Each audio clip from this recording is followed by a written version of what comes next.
In the name of the Father, and of the Son, and of the Holy Spirit, Christ is in our midst. You know, if you think about the western states and about one of the most fearful bugs that you can encounter in either a desert or down in the southern states or even in another country, one of those bugs that comes to mind for me is a scorpion. And scorpions, as we have seen, with one bite, they can completely immobilize a person and also can have such a severe venom that it actually brings the person into shock and sometimes will kill them if they don't receive the serum to go against the scorpion's bite. Many people in the southern states will leave their shoes outside or shake their shoes upside down and make sure that there's no scorpions that go inside their shoes at the end of the day. Now, if you think about it, what really a defense do we have against scorpions? Well, you might say we're big and we're large, we can exterminate, we can step on them. But we're very large. What about a small insect? What does it have to go against such an insect like a scorpion? What about an ant? What does an ant have to go against a scorpion? Well, actually, the other day on the Discovery Channel, there was a program about ants. And it said that in this one country, there's this particular ant that will work together to take down other insects. In fact, they will take down prey that is thousands of times larger than they are. So what did they show on the screen?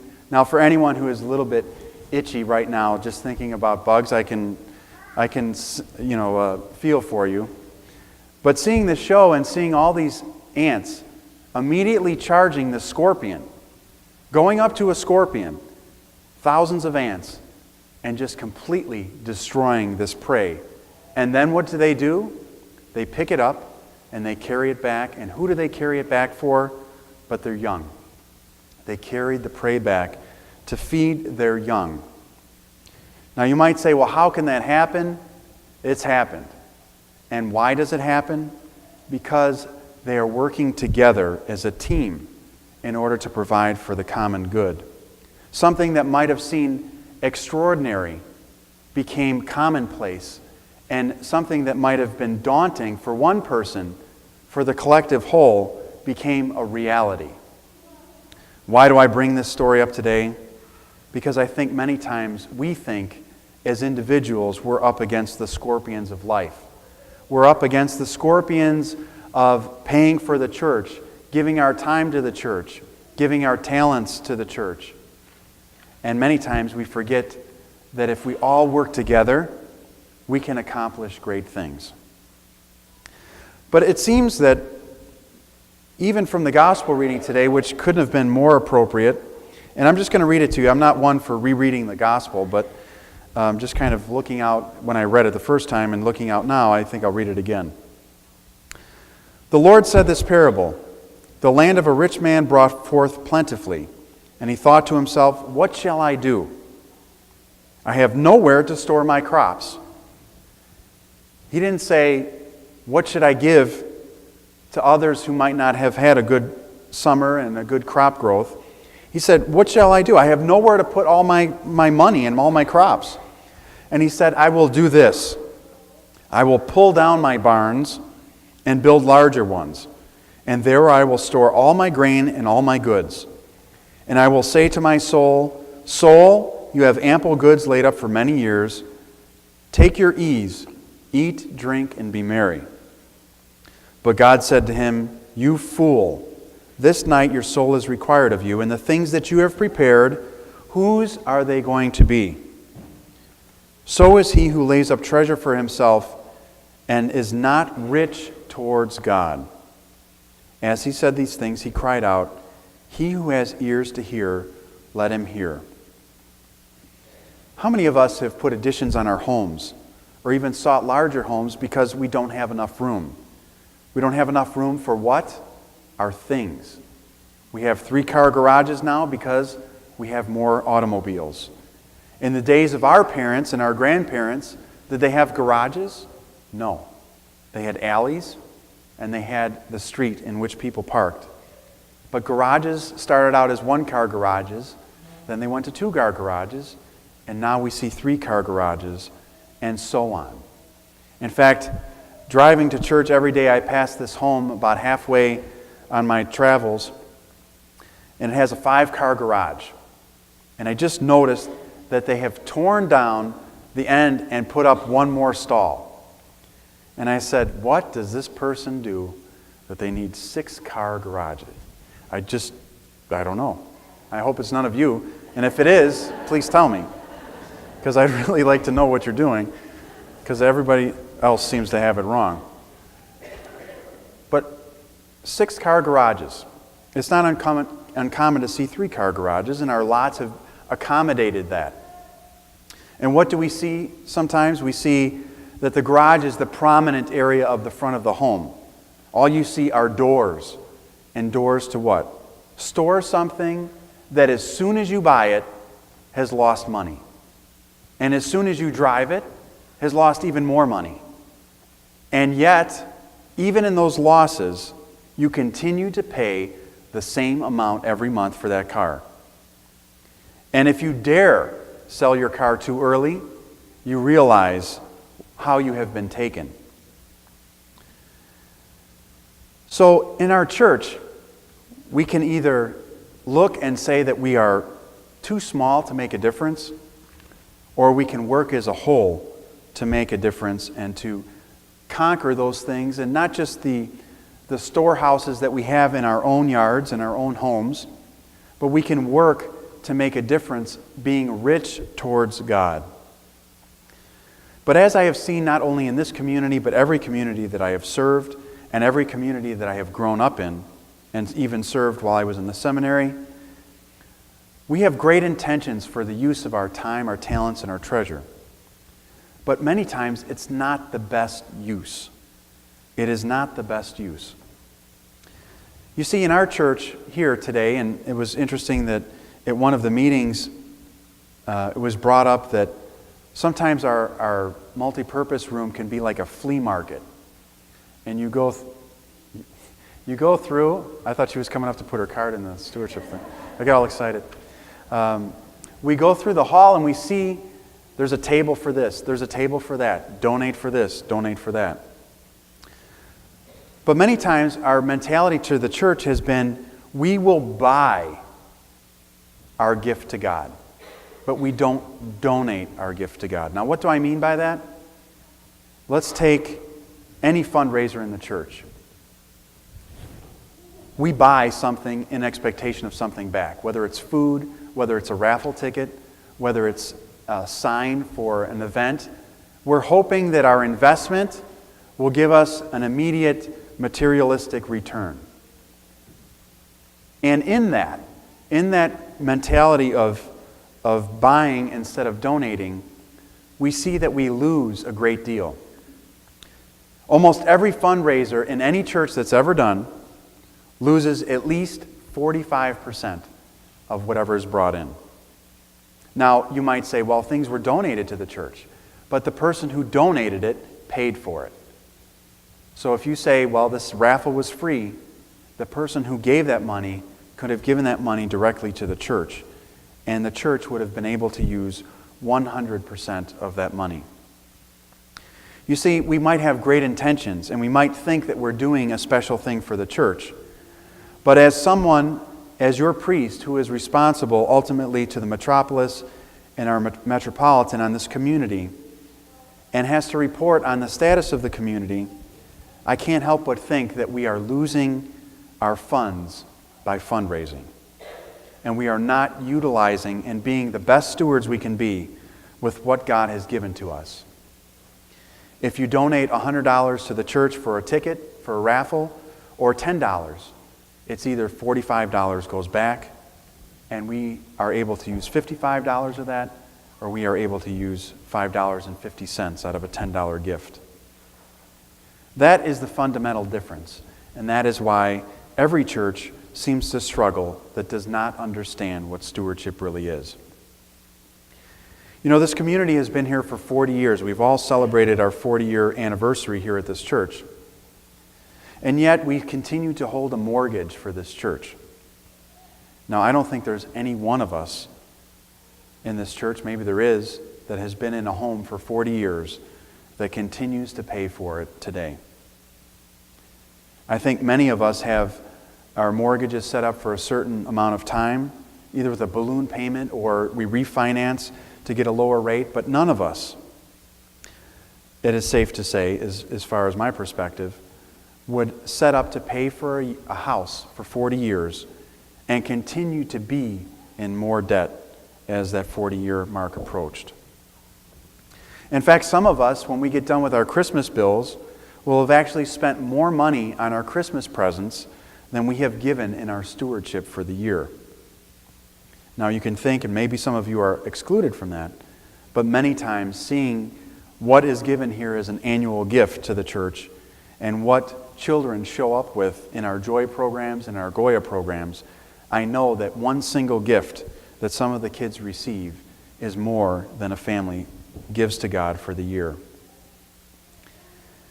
And many times we say we send to other institutions, we send to other charities that ask. But this church also does for other charities and is able to do more and more if each and every one of us does more in our stewardship. Now, if everybody received a stewardship card, I hope, and if you haven't, one of the parish council members will come after I'm done speaking and distribute one to you. But I just want to give you an idea of the brackets, and if you want to pull it out and look at it with me for a minute, I want to share with you some staggering figures. We have approximately 450 stewards in this church, which equates to families. If everyone gave the minimum stewardship for the year, which is $365, we would have to raise as a community, in order to break even in our budget, just to break even, $650,000. That's with the minimum pledge. Some of you might be saying, wow, that was a lot of money, until you heard that figure, and then you said, wow, that is a huge amount of money that the church has to raise in order to break even. If you decide to give $500, that only leaves us $589,000 short of our goal for the year. If you are to give $1,000, that leaves us $364,000 short for the year. However, this is where the difference is. This next level that says disciple on it, the $2,500, is where it starts to make a difference. And this jump from $365 to what I'm going to say now for the $2,500, I want you to think about the difference. From going from a minimum pledge, from the church being $650,000 short to raise, to if everyone gave $2,500. Listen to this. First of all, we would meet our budget for the year. We would be able to pay off half of the mortgage of this church, which is approximately $800,000+. We would be able to not pass trays on Sundays. We would be able to not charge you for candles. And we would be able to not charge you for any of the ministries in this church, including Greek school. That is what $2,500 does. And you see that there's a great difference. Now, if you wanted to go to the next part, this is the amazing thing that I brought up to the parish council the other day. I said, if everyone this year, just this year, gave $5,000 to the church, just this one year, and some of you are looking at each other, raising your eyebrows, and I see you doing that, going, what is he talking about?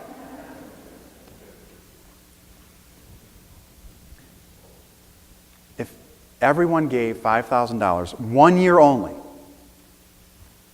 we would be able to pay for the budget for the year, all those things, like I mentioned before, about candles, trays, Sunday school, Greek school would be free. We would pay off the entire loan on this church, and we would have $500,000 in the bank in order to expand or to build a larger church. Now you think about that and you say, well, Father's out of his mind because he's asking us for a large amount of money. But none of you go to the car dealer and say, you're out of your mind because that car that I'm going to purchase is too expensive. That car that as soon as you drive it off the lot has lost probably more than you give to the church in a couple years. However, for some reason, we have a problem with giving to God. And maybe you think you're giving it to me, but you're not. You're giving it to this community, you're giving it to God, and you're giving it to your children. Because if we leave our children with debt, who would want to do that? Who would want to leave your children with debt? And as this building continues to age, as you know in your homes, a brand new house, you pay up front.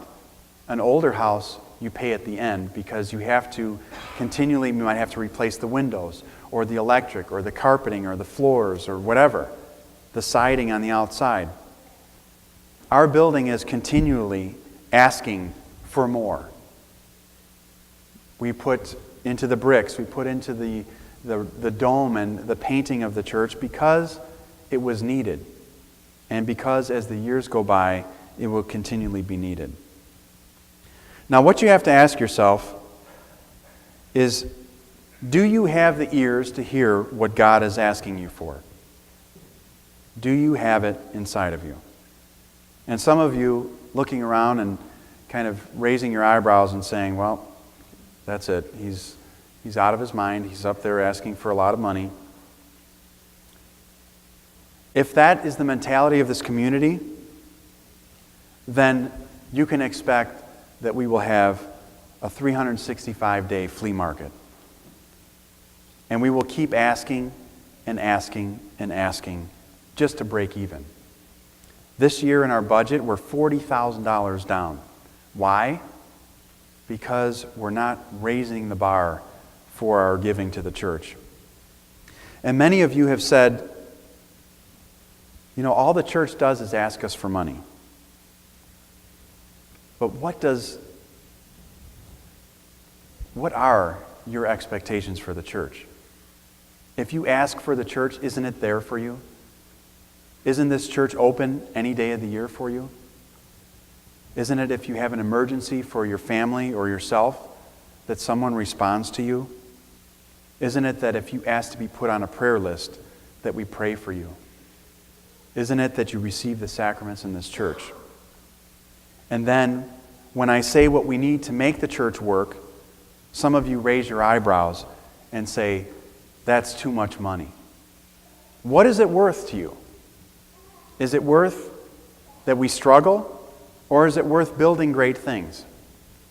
Is it worth being even on what we're trying to do here in the church? You know, if you look at some of the greatest churches that were ever built, not only in our metropolis, but throughout the United States and throughout the world, how did they do that? How could they do that? How could we do that now? They did it because they sacrificed and gave to the church. It wasn't just a ticket here, a ticket there, a raffle.